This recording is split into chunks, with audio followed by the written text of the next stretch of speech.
All right, ladies and gentlemen, I'm coming at you live from the dorm room this evening. We're going to be going over three particular setups that I'm looking at over the next 2 weeks. These are directional options plays. These will probably be the first of the directional options plays that I'll be making for this year and to kick off the Thinkorswim account. The first one I'm going to talk about is Hero Hercules Offshore Inc. I'm looking at the October 4, thinking about taking about 8.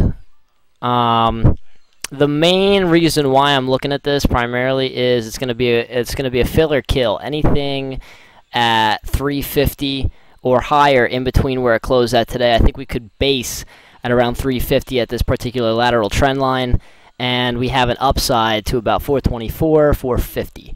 So this is something that I'm looking at for a quick pop from a drilling and exploration outlook from the small cap watch list that I have. The other one's going to be NBR, Neighbors Industries Limited.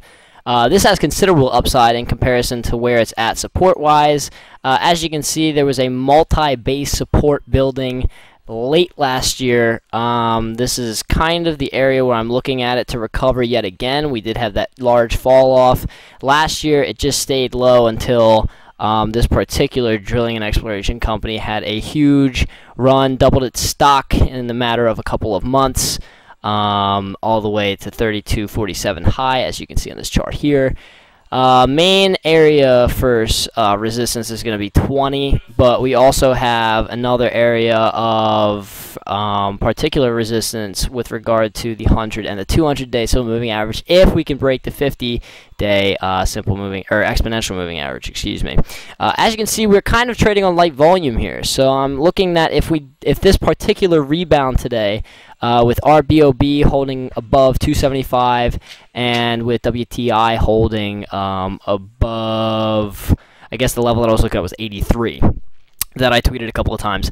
So if we can stay above this $16 level, and if we can make a run, normally what I'd like to see is a lot of these drilling and exploration companies, large cap, that did not lead the run, that actually lagged the particular spike that we saw today. What I'm looking for is this to pop into the $20 area. So the call that I'm looking at here are the October 20s. So both of the last two trades, I'm looking at out of the monies. For this particular trade, I'm also looking at out of the monies, but this is kind of a longer term trade with regard to seasonal trends in the refining companies.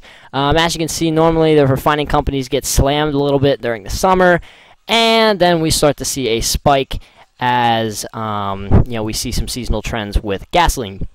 So I'm looking again at this multi-year base, kind of looking at this area in the 50-55 range, but if we can hold above 52.50, I will be particularly looking at the 65-67.5 vertical call spreads for January 2012.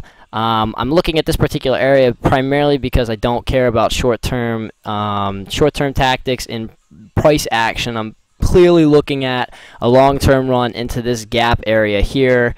I'll probably get rid of these no later than mid to late November. So this is sort of a long-term core hold, but I am looking at this from a seasonal aspect.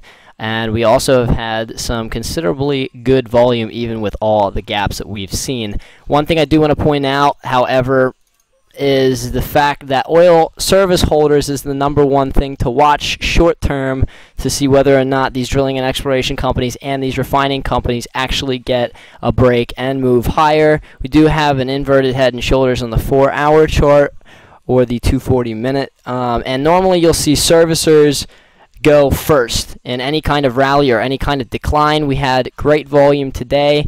I am looking for the support at 120 to hold, and I'm also looking for the head or the two shoulders at around 121.50 and 122 to hold as well. So I'm looking for servicers to go first, independent oil and gas and major integrated oil and gas to go second, refining companies, and then drilling and exploration companies, and that's why I'm kind of taking the back road to see whether or not we develop through refining and drilling and exploration companies with regard to the price action in the servicing ETF.